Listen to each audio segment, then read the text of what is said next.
Hello, everybody. First of all, I want to say thank you for all of your support, likes, and comments. It means a lot to me. Today, we have something really special lined up for you. We're going to talk about a scary story involving clowns.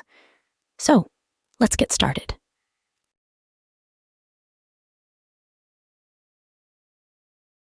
The Clown's Curse. The birthday party was in full swing, the laughter of my friends filling the backyard as colorful balloons floated above us. My mom had gone all out for my 8th birthday. There were games, a bouncy castle, and the centerpiece of it all, a clown. I was excited at first, like any kid would be. Clowns were supposed to be funny, right? But something about this clown felt off. His name was Giggles, and his painted smile seemed a little too wide, his eyes a little too bright. When he arrived, a strange hush fell over the crowd. Even the adults seemed uneasy. But Mom was determined to keep the party going, convinced it was just part of the act. Giggles began his performance with simple tricks, juggling and making balloon animals. Everyone laughed, but I noticed the way his eyes never quite matched his smile. As he worked his way closer to me, I felt a chill run down my spine. He finally stood in front of me, towering despite his hunched stance. He pulled out a deck of cards and offered it to me, his gloved hand extended.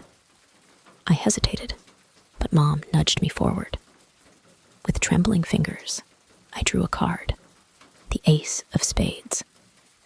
Giggle's eyes sparkled with something dark and unsettling. "Watch closely," he whispered, his voice raspy and low. He flicked his wrist, and the card vanished, replaced by a small, worn-out book. "A birthday gift, just for you," he said, handing it to me. I took the book reluctantly, noticing how cold it felt, like it had been sitting in a freezer. The cover was faded, the title unreadable. "Thanks," I muttered, unsure if I should open it. Giggles continued his performance, but I couldn't focus. I kept glancing at the book, feeling a strange compulsion to open it. As the party wound down and my friends left, I finally gave in. In my room, I opened the book, and the pages turned yellow and brittle under my fingers. Strange symbols and dark illustrations filled the pages, none of which I could understand. But one image stood out, a picture of a clown, eerily similar to Giggles, surrounded by ghostly figures. The text beneath it sent a shiver through me. "The bearer of this book shall awaken the cursed clown, binding his soul to their own." I slammed the book shut, heart pounding. Just then, I heard a soft chuckle behind me. I turned around, but no one was there. My room was empty, yet I felt an oppressive presence.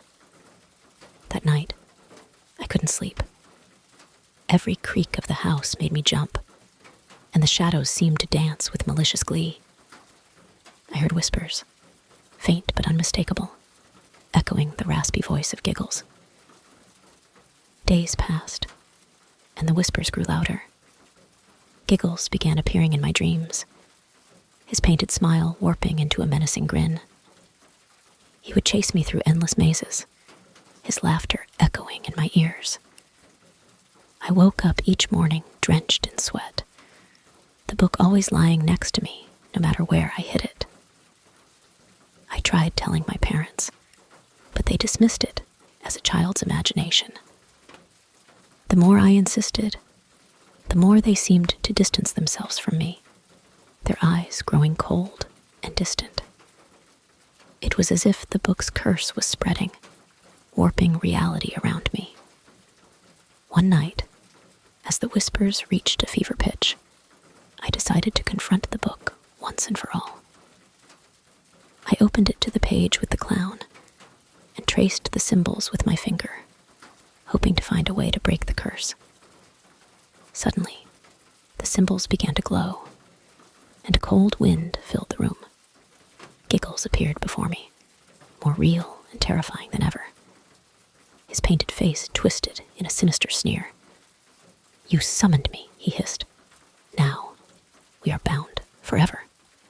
I screamed, but no sound came out. He reached out with his gloved hand, and I felt an icy grip around my heart.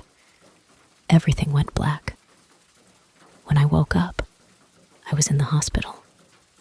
My parents were there, but they looked at me with fear and confusion. "You were found unconscious," the doctor said. "We can't explain what happened." I knew, though. I could still feel Giggles's presence, lurking just beyond the edge of my consciousness. The book was gone, but the curse remained. I was never alone, not really. The clown was always there, waiting, watching, and laughing. And as I grew older, I realized the true horror of Giggles's curse. It wasn't just about fear. It was about losing control, about being haunted by something that could never be escaped. The clown's laughter would follow me forever, a chilling reminder of that fateful birthday party. I often wonder if there's a way to break the curse, but deep down, I know the truth. Some doors, once opened, can never be closed, and some clowns, once summoned, can never be banished. The rumors about the clowns began spreading like wildfire after a viral TikTok account called Ghoul Harlequins posted a series of ominous videos. The account claimed that clowns would terrorize our school, Crestview High, on a specific day at 2 p.m. The authorities were alerted immediately, and the police, along with the SWAT team, arrived on campus as a precaution. By 1:30 p.m., the school was in a state of high alert. Most of my friends, including myself, thought it was a prank and didn't take it seriously. I even heard a story about a clown sighting at the local pool, chasing a kid I knew. I brushed it off as just another urban legend.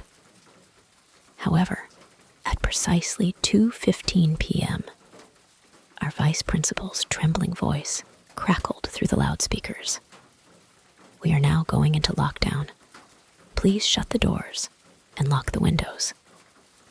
My heart skipped a beat, but I tried to stay calm. We followed the standard procedure, huddling in the corner of the classroom, out of sight from the door. We stayed there, silent and tense, for over an hour and a half. Finally, the vice principal's voice returned. "You are free to go home. School is dismissed for the day." I felt a wave of relief. I quickly gathered my things and began my walk home, a mile away through the edge of Blackwood Forest. I put on my earbuds and tried to shake off the eerie feeling. About 5 minutes into my walk, just as I was passing the thickest part of the forest, I saw something out of the corner of my eye. At first, I thought it was my imagination, but when I looked again, I saw a figure in tattered, brightly colored clothes. The figure was wearing filthy, polka-dotted pants and a ripped yellow shirt. Its mask, with wild red hair sprouting from it, was tilted, and it stood motionless, staring at me. Suddenly, it burst into maniacal laughter and began running towards me. Terrified, I screamed, dropped my backpack, and sprinted back towards the school. I was lucky to find a police officer still there, and I frantically told him what had happened. He cursed under his breath, and along with several other officers, jumped into their cars to search the area. That night, I couldn't sleep. The rumors at school the next day were even more chilling. Some students claimed that a clown had been seen at the school's front door, trying to get inside. Though I didn't witness it, I couldn't help but wonder if it was the same clown that chased me. Days passed, and I tried to put the incident behind me. But one evening, while I was at home alone, I heard a strange noise coming from the backyard. I cautiously approached the window and saw a faint glow coming from the woods behind our house. I grabbed a flashlight and ventured outside, my heart pounding. As I neared the forest edge, I saw a circle of clowns, their faces grotesque and masks half torn, performing a macabre dance around a small bonfire. At the center of the circle was the same clown who had chased me, holding a doll that looked eerily similar to me. The clown's chanting grew louder, and the doll's eyes began to glow a sinister red. Suddenly, the clown leader stopped and stared directly at me, its eyes glinting in the firelight.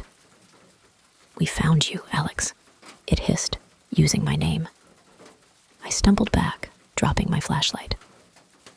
In the darkness, I heard footsteps closing in on me from all directions. Desperate, I turned and ran, but it felt like the forest was closing in on me. The laughter of the clowns echoed through the trees, growing louder and more maniacal. I barely made it back to my house, slamming the door behind me and locking it. But the laughter didn't stop. It grew louder and closer, surrounding the house.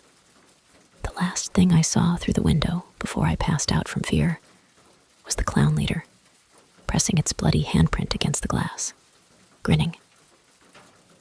When I woke up, it was daylight. The clowns were gone, but the terror remained. I knew then that the clowns weren't just a prank or a myth. They were real, and they were coming for me. The next night, I heard the same eerie noises outside my window. This time, I saw dozens of glowing red eyes staring at me from the darkness. The clowns had multiplied, and their leader's voice echoed in my mind. "We're not done with you, Alex. The nightmare has just begun." I realized then that there would be no escape. The ghoul harlequins had marked me, and no matter where I went, they would find me. And this time, they wouldn't just scare me, they would take me.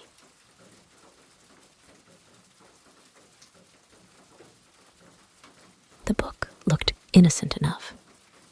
Its cover was a simple, unassuming green fabric with silver lettering that read, "The Adventures of Marykins." It was only when Sam discovered it on a dusty shelf in our new home that I first laid eyes on it. We had moved into this old house just a week ago.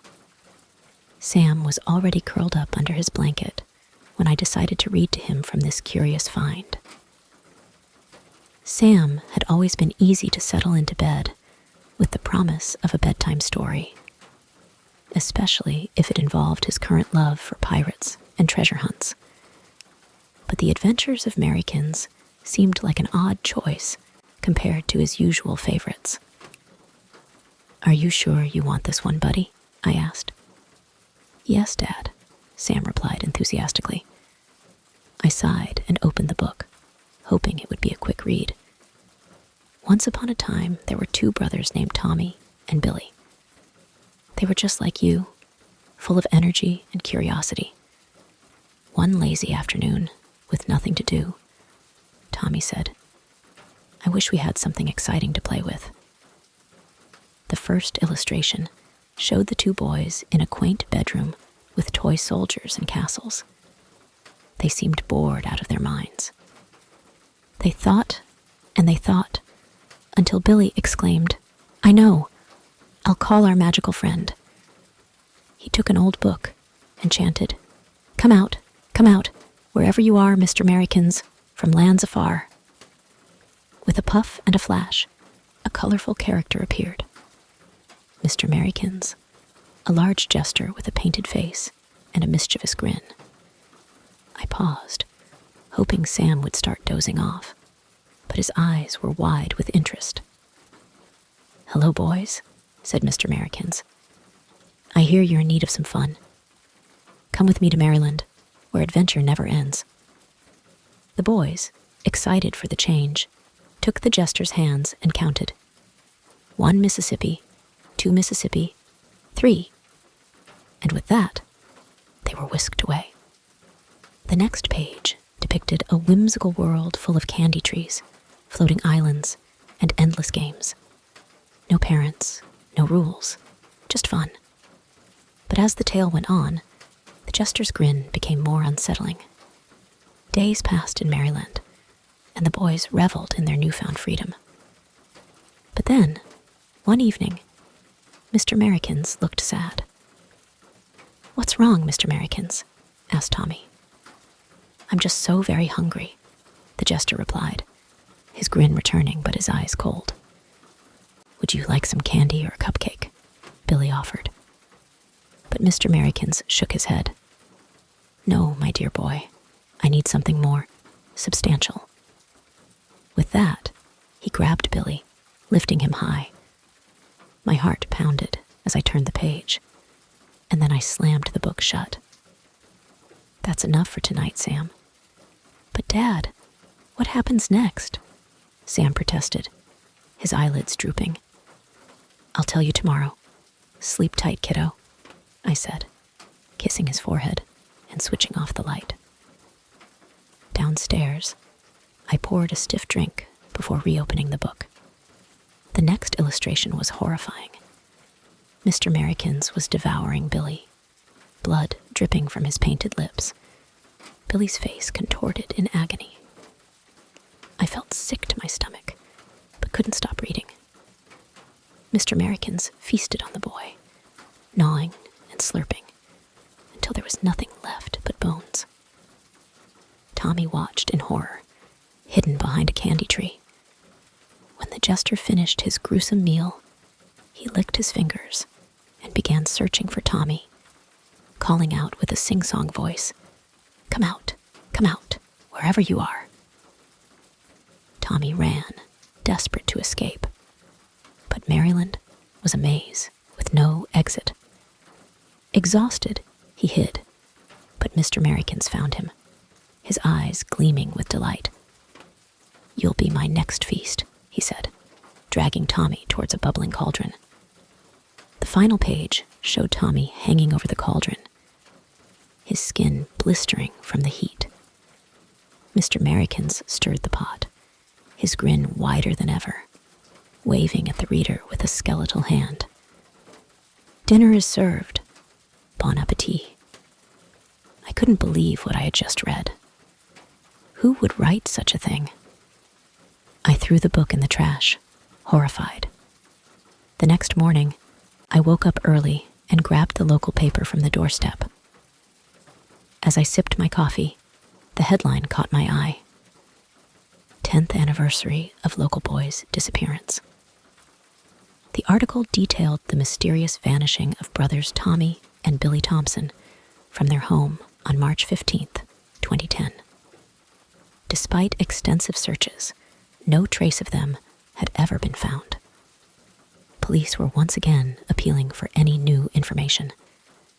A chill ran down my spine. I raced outside to check the trash can, hoping to find the book. Maybe it held a clue. But the book was gone. Panic gripped me as I rushed upstairs to Sam's room. His bed was empty, the sheets tangled and cold. On the pillow lay a single piece of paper. Sam chose well, a tale full of fright. But Dad cut it short, and that wasn't right. The jester was angry. He wanted more fun. So he took your dear Sam, and now they are one. In the land of Mary, where laughter is hollow, your son plays forever in the jester's shadow. It's been a week since Sam disappeared. I handed the paper to the police, but they are as baffled as I am.